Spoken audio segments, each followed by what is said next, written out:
Welcome to Mexico Unexplained, where we will explore the magic, the mysteries, and the miracles of Mexico. This series presents information based partly on theory and conjecture. The podcaster's purpose is to suggest some possible explanation, but not necessarily the only ones to the subjects we will examine. Here is your host, Robert Bitto.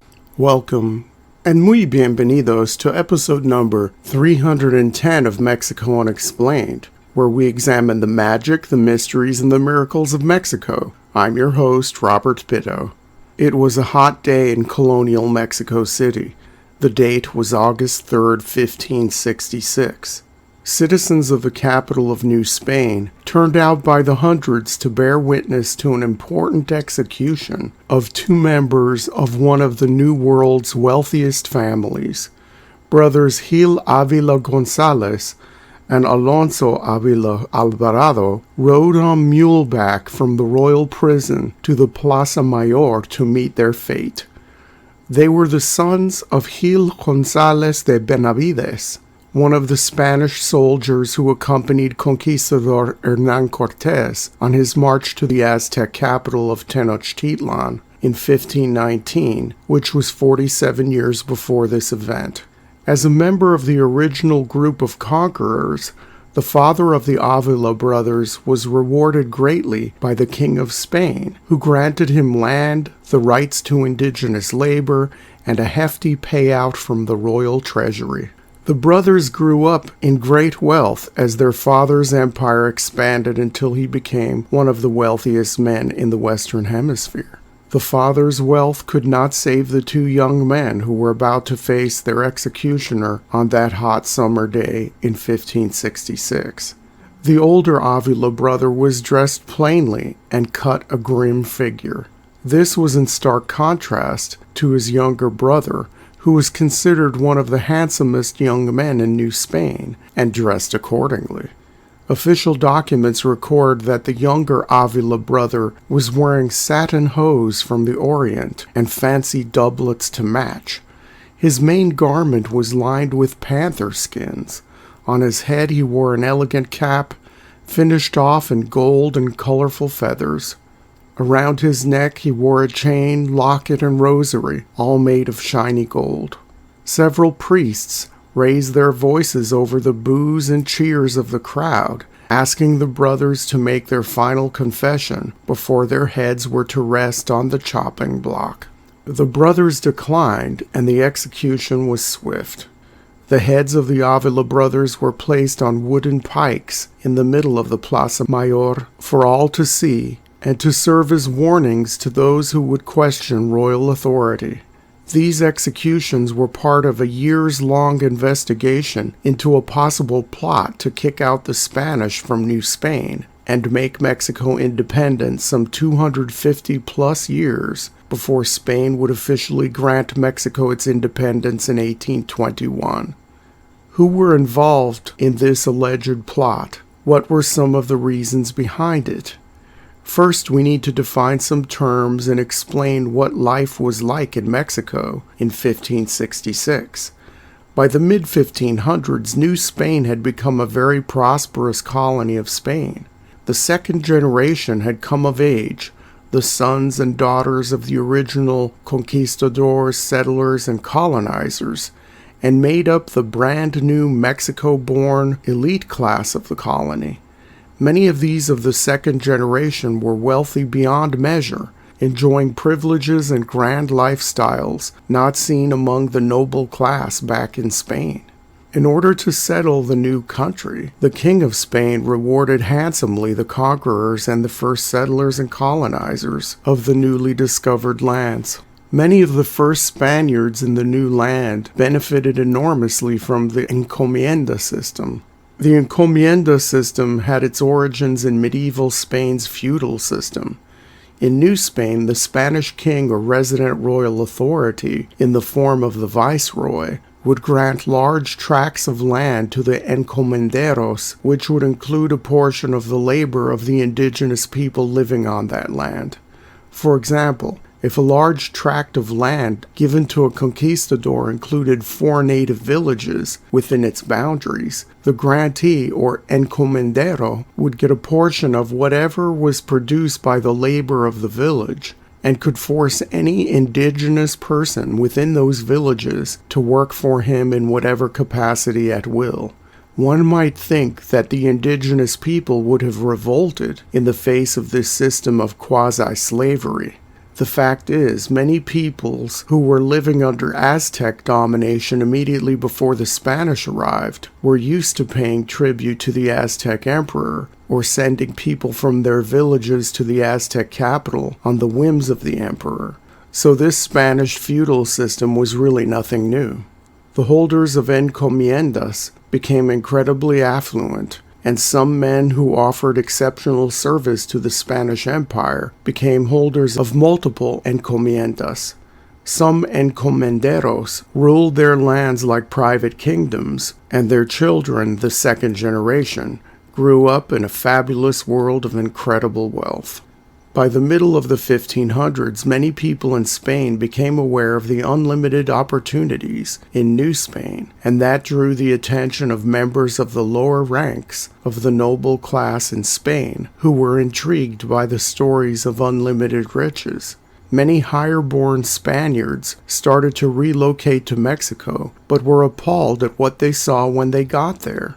Most of the Mexico-born elite class was seen as uppity upstarts in the eyes of the newcomers.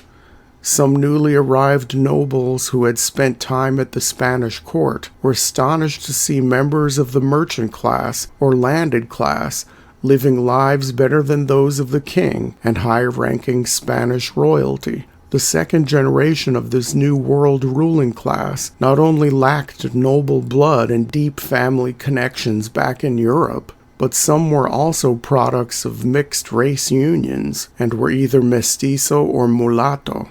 While the Mexico-born elites controlled society and trade in the prosperous colony, the administration of New Spain, the actual government, starting with the viceroy, was composed of political appointees from the noble classes of Spain who had little experience in the New World. There was an incredible amount of resentment coming from those who just got off the boat toward the descendants of those who pioneered, sacrificed, and built New Spain into the land of prosperity that these minor nobles just walked into. The tension between these groups grew. Because of reports from the newcomers going back to the home country, Spain wanted a bigger piece of the wealth to help support its floundering treasury and bloated bureaucracy back home. Then came the new laws that ended the ability for the encomendero to pass his encomienda down to his children. Under the new legislation, when an encomendero died, his lands and the entirety of his property would revert to the crown, thus enriching Spanish coffers and denying the sons of the encomenderos what was seen as their rightful inheritance. This angered the New Spain elite class. Many people knew that something must be done, but didn't know exactly what to do or how to do it. Enter the son of conquistador Hernán Cortés, a popular and well-connected young man named Martín Cortés. Many saw Martín as the uncrowned king of New Spain. He was born in 1532 on the Cortés properties in Cuernavaca, in the modern Mexican state of Morelos. His mother was Doña Juana de Zúñiga, who hailed from middle and lower Spanish noble houses. Her father was the Count of Aguilar de Innerstrillas, and her mother was brother to the Duke of Béjar. Doña Juana de Zúñiga was the third wife of the conquistador Hernán Cortés. His first wife bore him no children and later died. He had a second, more unofficial union with Doña Marina, known as La Malinche, the translator of the expedition to Tenochtitlan. For more information about La Malinche, please see Mexico Unexplained episode number 20. With Doña Marina, Hernán Cortés had a son, his first son, also named Martín, which has confused people over the centuries. This Martín is known as El Mestizo and was seen as illegitimate, because the conquistador was not officially married to Malinche at the time. The second Martín would later receive the conquistador's titles and lands and is the topic of discussion here. This Martín grew up in the life of luxury and had an air of superiority and high confidence that irked the Spaniards of noble birth who were arriving to New Spain at the time. This Martín was known as Don Martín because of his rank and importance in the colony. Don Martín spent most of his youth in Spain, and as a young man he befriended Prince Philip, son of Spain's King Charles I. Martín and the prince fought side by side in the rebellious Spanish Netherlands and became friends and confidants. When King Charles abdicated, the prince became King Philip II of Spain, thus giving the young Cortés an ally of the highest kind, which he would use later in life. Don Martín and his two brothers returned to New Spain in 1563 and were embraced by all the second-generation New Spain elites who hosted elaborate parties for them. At the time of his return, Don Martín was the richest man in New Spain, as he inherited his father's multiple encomiendas and the title of Marquis of the Valley of Oaxaca. Many saw the mere bravado and arrogant self-confidence of Don Martín as a challenge to the established order. Members of the bureaucratic class of New Spain were keeping a close eye on him. On July 31, 1564, things would change dramatically for Don Martín Cortés. The Viceroy of New Spain, Luis de Velasco, died. While waiting for a replacement to come from Spain, the Mexico City Council elected Don Martín Captain General, thus giving him the governmental power that he had since been lacking. In the absence of a viceroy, those in the colonial government who resented the Mexico-born wealthy elite class felt worried that they would lose their grip on power. Many of the appointed noble European-born bureaucrats were paranoid and afraid of revolt from the local elite class. Rumors began to circulate about a plot to overthrow Spanish authority coming from the ranks of the encomienda class. Accusations circulated. These accusations led to a series of arrests and unlawful detentions. Many people were tortured to obtain bogus confessions of a plot that included or was headed by Don Martín himself. In all, 89 people were rounded up and accused of participating in this conspiracy. Among them were some of the most influential people in New Spain, including a member of another important family in Mexican history, a man named Cristobal Oñate.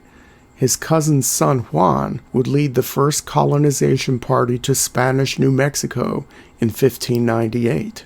Many of the 89 supposed plotters were charged with treason, conspiracy, bribery, extortion, and obstruction of justice, among other things. Punishments assigned to the accused ranged from beheading to banishment to the imposition of fines. Some lost all their property, their reputations, and their legacies for their children. It only became evident after some of the executions had taken place that there was no substance to this supposed plot at all. Alleged witnesses were coerced or tortured into saying what the prosecution wanted to hear. There were many procedural issues that were disregarded, such as obtaining testimony of witnesses in court under oath instead of accepting written statements from witnesses. After the execution of the Avila brothers mentioned earlier, the wives of the brothers journeyed to Spain and pleaded their husbands' cases to the crown to try to restore their property and the inheritances due their children. The unrelenting women were successful at court and helped bring the many injustices of the conspiracy trial to light. Don Martín Cortés also went to Spain to plead his case and was severely sanctioned despite there being no concrete evidence against him. His friend the king spared his life, but the monarch needed to send a message to others who would think of plotting real rebellions against him in his overseas realms.